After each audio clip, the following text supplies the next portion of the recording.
लगे, प्रभु मैं समझ गया, मैं ये जान गया कि आपने मुझे वृंदावन क्यों भेजा, मैं ये जान गया कि आपने मुझे वृंदावन में और ऐसा क्या दृश्य देखने के लिए भेजा जिसको देखने के बाद मेरे मन का अहंकार, मन का अभिमान दूर हो गया कि केवल केवल आप मुझसे प्रेम करते हैं, मैं आपसे प्रेम करता हूँ। आपसे तो प्रत्येक वृंदावन के वासी, प्रत्येक वृंदावन के वृक्ष, वृंदावन की एक एक शाखा, एक एक गलियां, यहाँ तक कि मनुष्य जीव वहां के कण कण में और आप ही बसे हैं। आप प्रत्येक वृंदावन में निवास करते हैं प्रभु, आप वृंदावन की प्रत्येक शाखाओं में निवास करते हैं। प्रत्येक मनुष्य आपसे वहां का प्रेम करता है, राधा रानी आपसे अगाध प्रेम करती है। अर्थात अब मैं जान गया कि आपने मुझे वृंदावन क्यों भेजा, प्रभु मुझे क्षमा कर दीजिए। प्रभु श्री हरि ने उद्धव जी को क्षमा किया।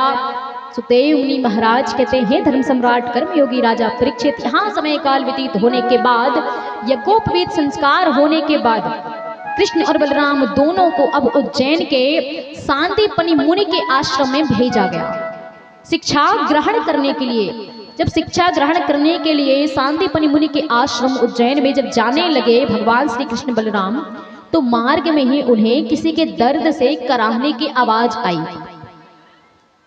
भगवान श्री कृष्ण अपने रथ से उतरे और जाकर देखने लगे कि कौन पुकार रहा है, कौन दर्द और पीड़ा में है। जाकर देखा तो एक ब्राह्मण बालक के पैरों में कांटा चुभा हुआ था। उसे वह निकालने का बड़ा प्रयत्न करता लेकिन निकाल नहीं पाता। भगवान गए उसके पास और जाकर उससे पूछने लगे, मित्र तुम कौन हो, कहां से आए हो, तुम्हारा क्या नाम है। उस ब्राह्मण पुत्र ने कहा कि महाराज मेरा नाम सुदामा है, मैं सुदामापुरी से आया हूं और मेरे पिता का और माता का नाम, अच्छा किसे पता है कि सुदामा के माता पिता का नाम क्या है, जरा हाथ ऊपर करिए। सुदामा जी के माता पिता का नाम किसे ज्ञात है, किसे पता है? तो सुदामा जी के माता पिता का नाम आज सुन लीजिए। सुखदेव मुनि महाराज कहते हैं, धर्म सम्राट कर्मयोगी राजा परीक्षित, सुदामा जी का जन्म पांडे वंश में हुआ, ब्राह्मण कुल के पांडे वंश में हुआ। उनकी माता का नाम था अन्नपूर्णा और पिता का नाम था श्रुति देव पांडे। तो उनका ब्राह्मण कुल में जन्म हुआ। जैसे ही अपने माता पिता का नाम बताया, कुल बताया, वैसे ही भगवान श्री कृष्ण उस कांटे को निकालने में उनकी सहायता करने लगे।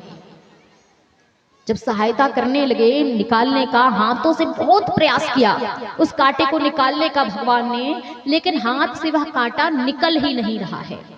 सुखदेव मुनि महाराज ने कहा, बहुत प्रयत्न करने पर जब हाथ से कांटा नहीं निकाल पाए पैरों का, तो सुदामा जी के पैरों में कांटा लगा हुआ था, उस कांटे को निकालने का भगवान ने प्रयत्न किया हाथों से, लेकिन नहीं निकाल पाए। जब नहीं निकाल पाए तो अब भगवान श्री कृष्ण ने सुदामा जी के पैरों को अपनी गोद में रख लिया और अपने मुख से अब कांटे को निकालने का प्रयत्न करने लगे। मुख से कांटे को निकाल रहे हैं। सुखदेव मुनि महाराज कहते हैं, धर्म सम्राट कर्मयोगी राजा परीक्षित, 3 लोक 14 भुवन के स्वामी जो साक्षात नारायण का अवतार है, वो स्वयं अपने मुख से और उस कांटे को निकाल रहे हैं। जो कि एक ब्राह्मण बालक है, उस ब्राह्मण के और पैरों में लगे कांटे को मुख से निकाल रहे हैं। तो भगवान श्री कृष्ण ने, ये हमारे जो आप देख रहे हैं डेकोरेशन और ये टेंट पंडाल, पड़ोसी टेंट हाउस बैसली वाले भगवान सिंह जी, उनकी ओर से 1101 रुपए यज्ञ भंडारे में सहयोग हुआ है। सभी लोग उनके लिए ताली बजाएं। बोले भक्त कौशल भगवान की, बोले वृंदावन बिहारी लाल की। तो उन्होंने, भगवान श्री कृष्ण ने अपने मुख से सुदामा नामक उस ब्राह्मण के कांटे को उनके पैरों से निकाल दिया। सुखदेव मुनि महाराज कहते हैं, आज 3 लोक के ब्रह्म ने स्वयं एक ब्राह्मण के पैरों में लगा हुआ कांटा अपने मुख से निकाला, क्योंकि वह ब्राह्मणों से बड़ा प्रेम करते हैं। भगवान ब्राह्मण से अत्यधिक प्रेम करते हैं, तो अपने ब्राह्मण के कष्टों को देखकर उस कष्टों को दूर करने के लिए स्वयं श्री हरि ने अपने मुख से उस कांटे को निकाला।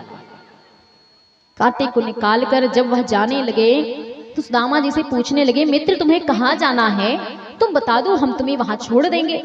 हमारे पास रथ है, हम उस रथ से अपने आश्रम की ओर जा रहे हैं, तुम तुम्हें छोड़ देंगे। सुदामा जी ने कहा कि मित्र, मेरा नाम सुदामा है और मैं सांदीपनि मुनि के आश्रम में शिक्षा ग्रहण करता हूँ, मैं वहीं जा रहा हूँ। श्री कृष्ण भगवान ने कहा, तब तो तुम हमारे परम मित्र हुए, क्योंकि हम भी सांदीपनि मुनि के आश्रम शिक्षा ग्रहण करने जा रहे हैं। तो आओ हमारे ही रथ में बैठकर हम तीनों और आश्रम की ओर चले। तीनों अब रथ में बैठकर सुंदर सांदीपनि मुनि के आश्रम में आ गए, शिक्षा ग्रहण करने लगे। अब देखते ही देखते समय काल व्यतीत होने लगा। एक दिन लकड़ियों की कुछ व्यवस्था नहीं बनी भंडार गृह में, उस आश्रम में जहाँ शिक्षा ग्रहण होती है। तो ईंधन खत्म हो जाने के कारण गुरु माता ने, सांदीपनि मुनि की पत्नी ने कृष्ण और सुदामा दोनों को कहा कि जाकर पुत्रों और लकड़ियां काटकर जंगल से ले आओ ताकि भोजन बन सके। तो तुम दोनों जाओ और जंगल चले जाओ, वन चले जाओ और वहां से लकड़ियां ले आओ।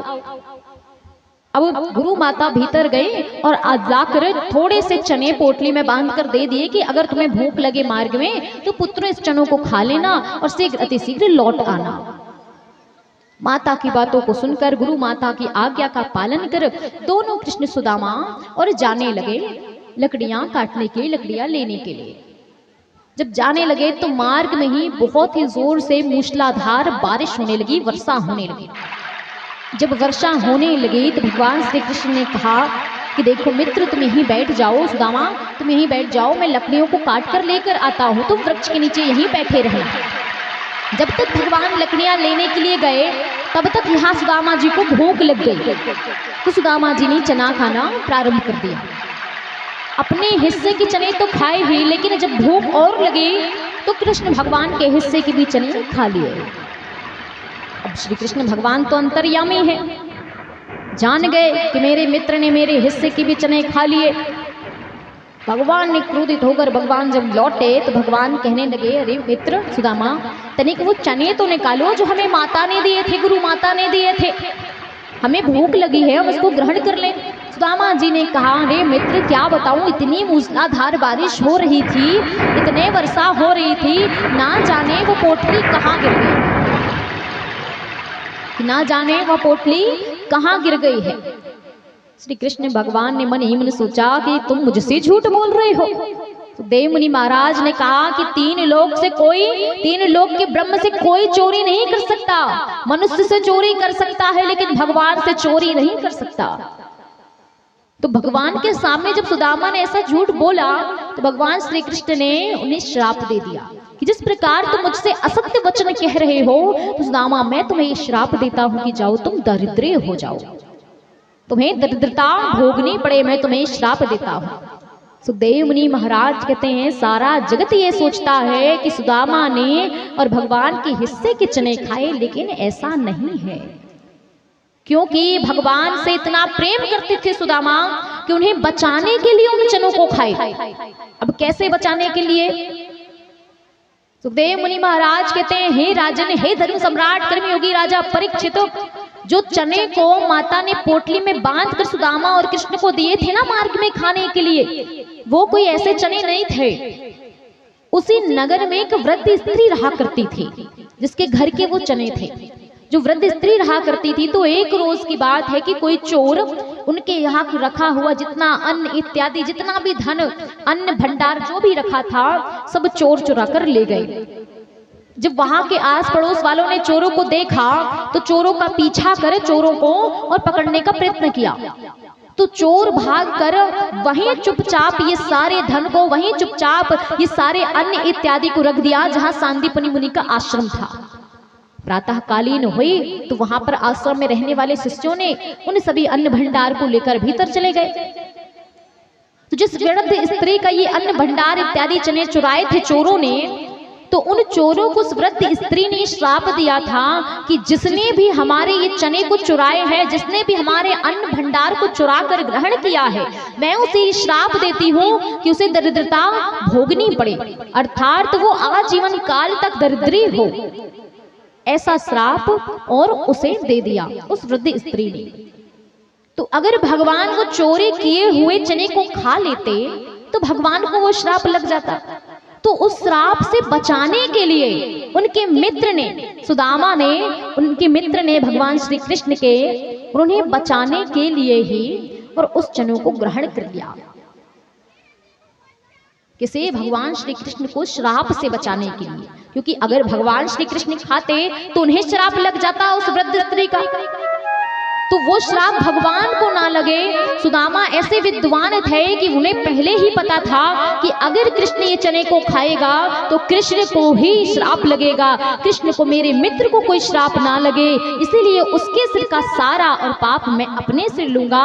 इसीलिए सुदामा ने सारे चने खा लिए कि कृष्ण को कोई भी दरिद्रता ना भोगनी पड़े। तो मित्रता ऐसी करनी चाहिए। सुखदेव मुनि महाराज कहते हैं कि मित्रता सुदामा और कृष्ण के जैसी होनी चाहिए। अब जैसे ही लकड़ियों को लेकर आए, दिन की व्यवस्था हुई, देखते देखते समय काल व्यतीत होने लगा। केवल 64 दिनों में कृष्ण और बलराम ने संपूर्ण 64 कलाओं को सीख लिया। इतने ज्यादा, और उन्होंने इतना कठिन तप किया, इतना ज्यादा उन्होंने अपनी विद्या में ध्यान दिया कि केवल 64 दिनों में ही सांदीपनि मुनि से 64 कलाओं को सीख लिया। जब अपने महल की ओर लौटने लगे, जब शिक्षा पूर्ण हो गई, तब तुरंत कृष्ण बलराम सांदीपनि मुनि के पास गए और जाकर उनसे कहने लगे, महाराज हमारी शिक्षा पूर्ण हो चुकी है, हम आपसे और ये कह रहे हैं कि आप हमसे दक्षिणा स्वरूप क्या लेना चाहते हैं, आपको हम दक्षिणा में क्या दें, क्या चाहिए आपको दक्षिणा में। सांदीपनि मुनि भीतर गए और जाकर अपनी पत्नी से पूछने लगे कि हम दक्षिणा में कृष्ण बलराम मांगने कह रहे, मैं क्या मांगू। उनकी पत्नी ने कहा कि आप ही ना कहते हैं कि कृष्ण बलराम और बड़े ही योग्य बालक हैं, वो कोई साधारण बालक नहीं हो सकते, अवश्य ही श्री हरि नारायण का अवतार है, तो आप क्यों ना नारायण से ऐसी वस्तु को मांगे जो कि हर कोई नहीं दे सकता, ऐसी दक्षिणा मांगे। सांदीपनि मुनि की पत्नी ने उन्हें सब समझा दिया कि क्या मांगना है। अब सांदीपनि मुनि बाहर गए और उन्होंने कहा, कृष्ण और बलराम हम तुमसे दक्षिणा स्वरूप ये मांगते हैं कि जिस समय समुद्र में हम स्नान करने गए तो प्रभास के समय समुद्र स्नान में हमारा पुत्र मृत्यु को प्राप्त हो गया, तो हम उसी प्रभास में समुद्र में स्नान करते हुए मृत्यु हुए उस बालक के ही प्राणों को तुमसे मांगते हैं। हम उसी बालक को तुमसे दक्षिणा स्वरूप मांगते हैं जो कि मर चुका है। हम उसी मरे हुए बालक को, अर्थात हम अपने पुत्र को तुमसे दक्षिणा स्वरूप मांगते हैं, जो कि प्रभास के समय समुद्र स्नान में मृत्यु को प्राप्त हो गया था। भगवान श्री कृष्ण ने तुरंत अपने गुरु की आज्ञा का और मान रखकर तुरंत भगवान श्री कृष्ण और बलराम यमलोक को पहुंचे, और जब यमलोक को गए तो वहां जाकर यमराज से उनके प्राणों को लेकर उनसे पूछने लगे कि प्रभु यमराज, आप हमें सांदीपनि मुनि के पुत्र के प्राणों को दे दीजिए, हमें दक्षिणा स्वरूप देना है। यमराज ने कहा, प्रभु ये तो आपकी सृष्टि है, आपके द्वारा बनाई गई सृष्टि है, आपने ही ये तय किया था कि एक बार प्राणी को जीवन मिल जाए, जन्म मिल जाए, और जब मृत्यु हो जाए तो उसकी मृत्यु के बाद उसे जन्म नहीं दिया जा सकता। तो आप, और अगर आप चाहते हैं, आप तो 3 लोक के स्वामी हैं, आप चाहते तो अवश्य ले जाइए। तो भगवान श्री कृष्ण प्राणों को लेकर दक्षिणा स्वरूप उस प्रभास में समुद्र में स्नान करते हुए मरे हुए बालक को जीवित कर उस पुत्र को अपने गुरु जी को दक्षिणा में दे दिया, और दक्षिणा में देकर सुंदर अपनी मथुरा नगरी की ओर चले आए। बोलिए वृंदावन बिहारी लाल की जय हो। ये हमारे भैया फूले सिंह जी आ गए, मानिकपुर निवासी। इनकी ओर से यज्ञ भंडारे में 1100 रुपए का सहयोग दान आया है, और साथ में प्रभु सिंह जी टीला वाले, इनकी ओर से 501 रुपए यज्ञ भंडारे में सहयोग दान आया है। और विशेष ध्यान दें, हमारे जो भी कार्यकर्ता हैं कृपया करके भंडारे का कार्य आज रात से ही बनना चालू होगा। सभी हमारे आई कार्ड धारक नवयुवक बंधु और जजमान सभी ध्यान दें, जगलेटर के पास जाकर के भट्टियों की व्यवस्था, लकड़ियों की व्यवस्था धीरे धीरे करवाते जाएं, ताकि समय से भंडारे का कार्य शुरू होने जा रहा है। सभी जजमान और सभी हमारे ग्रामवासी।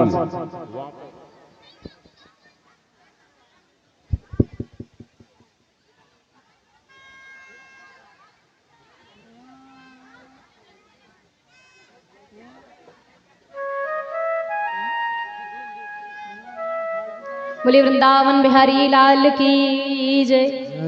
अब सुखदेव मुनि महाराज ने कहा, हे धर्म सम्राट कर्मयोगी राजा परीक्षित, जब अपनी मथुरा नगरी की ओर आने लगे तो जो कंस के ससुर थे जरासंध, बदला लेने के लिए और कृष्ण भगवान को मारने के लिए उन्होंने 17 बार मथुरा नगरी पर आक्रमण किया। जब 17 बार आक्रमण किया, 18वीं बार आक्रमण करने लगे कृष्ण को मारने के लिए, तो नारद मुनि ने कहा, जरासंध तुमने 17 बार आक्रमण करके देख लिया लेकिन कोई लाभ प्राप्त नहीं हुआ। अब तुम 18वीं बार भी आक्रमण करने जा रहे हो तो तुम कृष्ण का बाल बांका नहीं कर सकते, तुम कृष्ण को मार नहीं सकते। ये साधारण सेना तो भगवान श्री कृष्ण एक बार चुटकियों में मसल कर और उन्हें रख देंगे। नारद मुनि की बातों को सुनकर अब जरासंध ने इस बार जब आक्रमण करना चाहा तो 23 अक्षौहिणी सेना के साथ में काल्यावन को भेजा। 3 करोड़ मलेच्छ सेना के साथ काल्यावन को भेजा कृष्ण भगवान की नगरी में आक्रमण करने के लिए। भगवान श्री कृष्ण ये जान गए कि आज मथुरा नगरी में आक्रमण होगा, अर्थात मथुरा नगरी वासियों के और प्राण संकट में हैं। इसीलिए भगवान श्री कृष्ण ने रातों ही रात में विश्वकर्मा भगवान को आदेश दिया कि आप समुद्र के एक द्वीप में द्वारिका नगरी का निर्माण कर दें। विश्वकर्मा जी ने आज्ञा पाकर समुद्र के बीचों बीच एक द्वीप का निर्माण कर दिया जिसका नाम रखा गया द्वारिकापुरी। भगवान ने सोते हुए मथुरा वासियों को वहीं मथुरा नगरी से द्वारिका नगरी पहुंचा दिया और स्वयं अपने रथ से उतरकर दौड़ने लगे, भगवान जाने लगे। काल्यावन ने देखा कि कृष्ण तो आगे आगे चलकर जा रहे हैं, तो काल्यावन भी अपने रथ से उतरकर उनके पीछे पीछे जाने लगा। भगवान श्री कृष्ण अंदर चलते चलते एक वन की ओर गए। उस वन में एक कुटी बनी हुई थी, गुफा थी, जो कि उस गुफा में मुचकुंद नामक ऋषि और शयन कर रहे थे, सो रहे थे। कैसे मुचकुंद राजा? पूर्व जन्म में उन्होंने दैत्यों के लिए और देवताओं की ओर से दैत्यों से युद्ध किया था। कई वर्षों तक उन्होंने युद्ध किया जिससे देवता जीत गए थे। तो देवताओं ने वरदान मांगने कहा कि मांग लो, तुम्हें जो वरदान मांगना है। तो उन मुचकुंद नामक राजा ने नींद का वरदान मांगा, क्योंकि वर्षों के थके हारे थे, तो नींद का वरदान मांगा। तो देवताओं ने कहा कि हम तुम्हें ऐसा नींद का वरदान देते हैं कि तुम शयन करो, सोते रहो, और जो प्राणी तुम्हें जगाएगा तुम्हारी एक बार दृष्टि पड़ने से, अग्नि बढ़ने से, अर्थात तुम्हारी दृष्टि पड़ने से वह तत्काल भस्म हो जाएगा। देवमुनि महाराज ने कहा, राजन, भगवान अब उसी गुफा के अंदर चले गए और अपने पीले पट्टे को निकाला और उन मुचकुंद नामक राजा को उड़ा दिया और जाकर एक पत्थर के पीछे छिप गए। जैसे काल्यावन आए तो काल्यावन ने देखा कि ये हो ना हो कन्हैया ही है जो कि पीले पट्टे को ओढ़कर सो रहा है। इसी मृत्यु से भय नहीं लगता जो यहाँ आकर सो रहा है। ऐसा अपने मन में विचार कर अपने पैर से जोर से एक ठोकर मारी। एक ठोकर मारी तो मुचकुंद नहीं जागे, दूसरी ठोकर मारी तो भी नहीं जागे। जब तीसरी ठोकर मारी बहुत जोर से तो मुचकुंद नामक राजा जाग गए और जैसे ही जागे, जैसे उनकी प्रथम दृष्टि पड़ी काल्यावन पे तो वह तत्काल ही उनकी अग्नि से, उस योग वाली अग्नि से उनकी नींद जैसे ही टूटी वैसे ही उस दृष्टि से वह तत्काल भस्म हो गए। सुखदेव मुनि महाराज ने कहा कि काल्यावन को मार कर जीते बहु धन धाम, रेवत की कन्या बरी महाबली बलराम। कि इसके बाद जब काल्यावन की मृत्यु हो गई, काल्यावन भस्म हो गया, तो अब जरासंध स्वयं आक्रमण करने जाने लगा। जब स्वयं आक्रमण करने जाने लगा तो इस बार अब भगवान ने, श्री कृष्ण ने बलराम जी के हाथों को पकड़ा और उस रण को छोड़कर भागने लगे। जब भागने लगे तो वहीं से भगवान श्री कृष्ण का एक नाम रण छोड़ भी पड़ा। सुखदेव मुनि महाराज कहते हैं, राजा परीक्षित, इस प्रकार भगवान वहां से भागकर सुंदर अपनी द्वारिका नगरी को चले आए। सुखदेव मुनि महाराज कहते हैं, राजन, अब मैं तुम्हें भगवान के विवाह की कथा सुनाना प्रारंभ करता हूँ, लेकिन उससे पूर्व उनके बड़े भाई हैं अर्थात बलराम है, जिनके विवाह की कथा मैं तुम्हें सुनाने जा रहा हूँ कि हे राजन, कुंडनपुर के राजा थे भीष्मक, जो कि विदर्भ देश के राजा थे। उनके 5 पुत्र और 1 पुत्री थी, जिसका नाम रुक्मणी था। देखो, हमारा सभी माताओं बहनों से अनुरोध है, ये भागवत कथा चल रही है, कृपया करके शांति बनाए रखें और जिनको जाना है तो धीरे धीरे करके एक एक निकल जाया करें। आप लोग पूरी बारात की बारात खड़ी हो जाती हो तो अगले मनुष्य को दिक्कत होती है, प्रवक्ता को भी दिक्कत होती है, बड़ा शोर शराबा होता है। तो थोड़ा विचार करें, जाने के लिए कोई रोका नहीं है, पर जाना तो एक एक करके धीरे धीरे चल दिया करें और शांति बना के रखें। ये हमारे भैया काशीराम साहू जी बड़ौदिया कला से पधारे हुए हैं। 501 रुपए यज्ञ भंडारे में सहयोग कर रहे हैं। भगवान उनकी मनोकामना पूर्ण करे। बोलो शंकर भगवान की जय। बोले वृंदावन बिहारी लाल की जय। सुखदेव मुनि महाराज ने कहा, कुंडनपुर के राजा थे भीष्मक, जिनके 5 पुत्र 1 पुत्री थी, और उनके नाम क्या थे कि रुक्म ग्रजो रुक्म रथो रुक्म बाहुरंतरहा रुक्म केशो रुक्म माली रुक्मणी ऐशाम स्वसहसतिः कि राजायास 2 भीष्मक हो नाम विदर्भापति महान तस्या 5 भवन कन्या पुत्र कन्या वराननः। कि उनके 5 पुत्र और 1 पुत्री थी। सबसे बड़े पुत्र का नाम था रुक्मी, फिर रुक्म बाहु, रुक्म रथ, रुक्म माली, रुक्म केश, ये उनके 5 पुत्र थे। और उनकी 1 पुत्री थी जिसका नाम था रुक्मणी, जो कि मन ही मन भगवान श्री कृष्ण से प्रेम किया करते थे।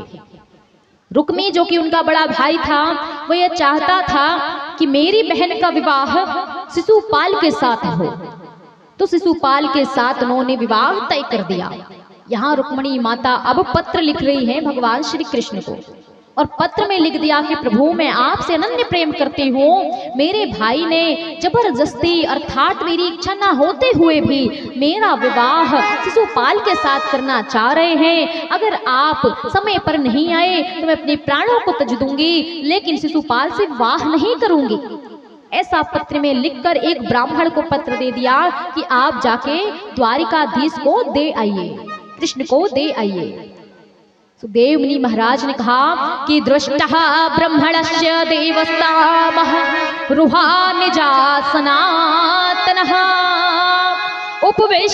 उपवेश्यायोर्चक्रे यथा आत्मनः देवो कसः।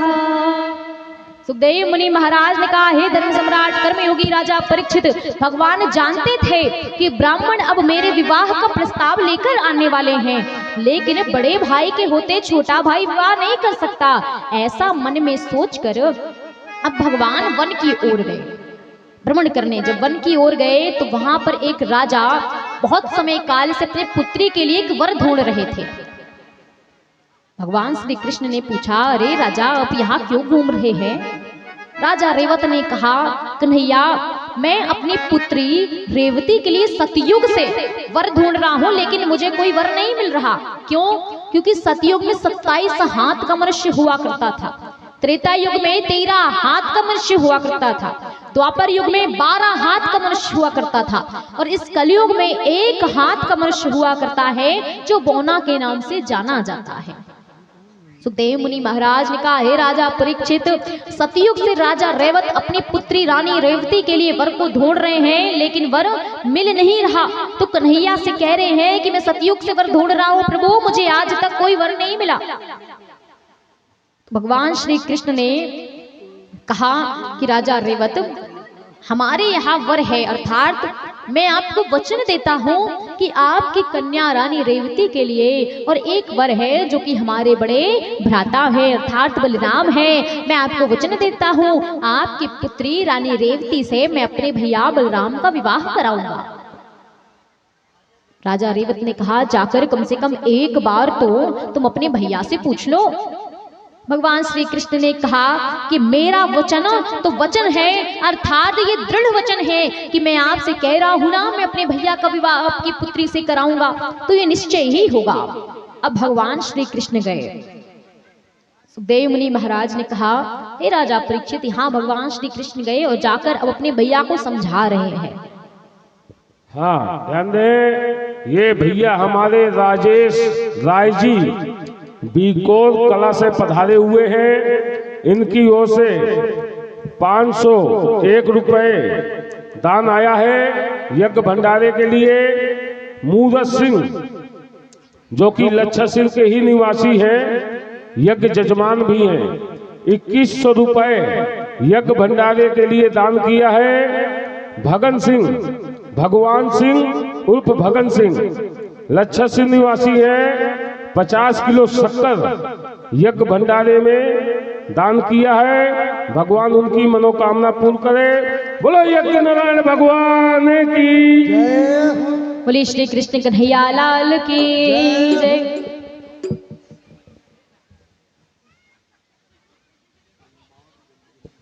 और साथ में भगवान सिंह ने 1100 रुपए का भी दान किया है, 50 किलो शक्कर और 1100 रुपए। हर हर महादेव। तो सुखदेव मुनि महाराज कहते हैं राजा परीक्षित, अब श्री कृष्ण भगवान गए हैं और बलराम जी से जाकर कहने लगे कि रे बलदाऊ भैया ये बताओ, अगर हमारे ग्रह में, अगर हमारे घर में कोई ऐसी स्त्री आ जाए जो प्रतिदिन तुम्हें स्वादिष्ट स्वादिष्ट भोजन बनाकर खिलाए तो कैसा रहेगा? बलराम जी ने कहा तब तो बड़ा अच्छा रहेगा, अगर स्वादिष्ट भोजन प्रत्येक दिन मिलेगा तब तो बहुत अच्छा रहेगा। फिर भगवान श्री कृष्ण ने कहा कि अरे भैया ये बताओ, अगर वह युवती सारे घर का काम करे, फिर आकर तुम्हारी सेवा करे, तुम्हारे चरणों को दबाए, तब कैसा रहेगा? तो बलदाऊ भैया कहने लगे कन्हैया मुझे कुछ ना कुछ गड़बड़ लग रहा है, तुम मुस्कुरा भी रहे हो, शीघ्र बताओ क्या बात है। कन्हैया ने कहा भैया पहले आप बताओ तो, अगर आपकी कोई सेवा करने आए तो कैसा रहेगा, अच्छा रहेगा कि नहीं? बलदाऊ भैया ने कहा कन्हैया शीघ्र बताओ, तुम कौन सी घटना घटित करके आए हो, कौन सी लीला रचा रहे हो? श्री कृष्ण भगवान ने कहा भैया आज मैंने ना तुम्हारा विवाह तय कर दिया है। आज मैं बन गया और मुझे एक युवती दिखी, बड़ी सुंदर युवती है भैया, बड़ा स्वादिष्ट भोजन बनाती है भैया, मैंने तुम्हारे साथ उसका विवाह तय कर दिया है।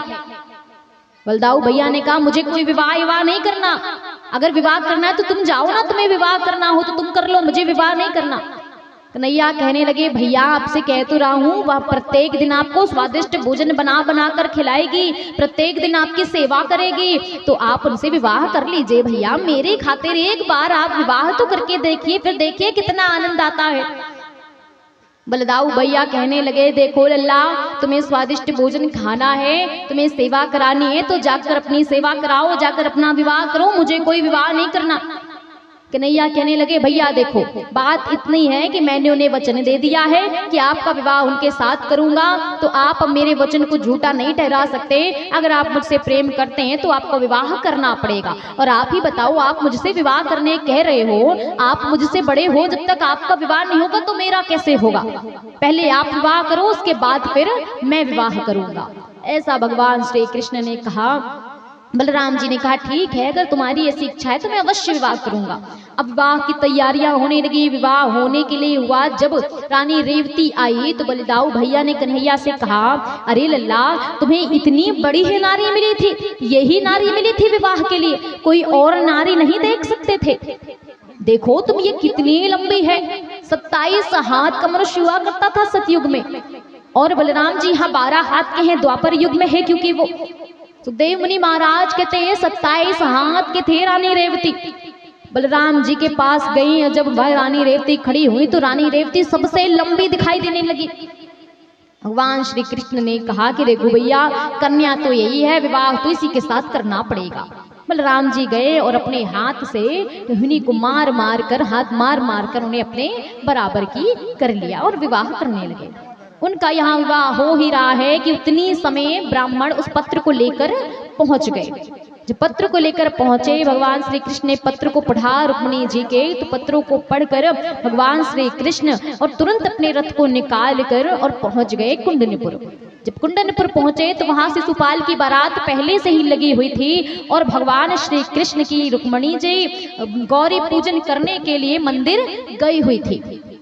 अपनी सहेलियों के साथ जब देवी का पूजन करने के लिए गई हुई थी मंदिर, तो वहीं पर भगवान श्री कृष्ण पहुंचे, तुरंत रुक्मिणी जी के हाथों को पकड़ा और हरण करके अपने रथ में बिठा लिया और लेकर जाने लगे कि वहीं रुक्मी दौड़ता हुआ आया, सारी सेना को लेकर युद्ध करने लगा।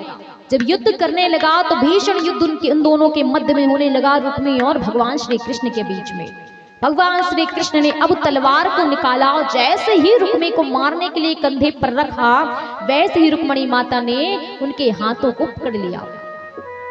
हाथों को पकड़कर उस तलवार को नीचे किया और अपने हाथों को जोड़कर कहने लगी रुक्मिणी माता, रुक्मिणी जी कहने लगी भगवान श्री कृष्ण से कि करहु कृपा अब हे यदुराई, करहु कृपा अब हे यदुराई, मारो नहीं रुक्मी मम भाई, मूरख अंध महाअज्ञानी, तुम्हारी महिमा कछु नहीं जानी, तुम्हेरो मूढ़ कहाँ पहचाने, तुम्हारी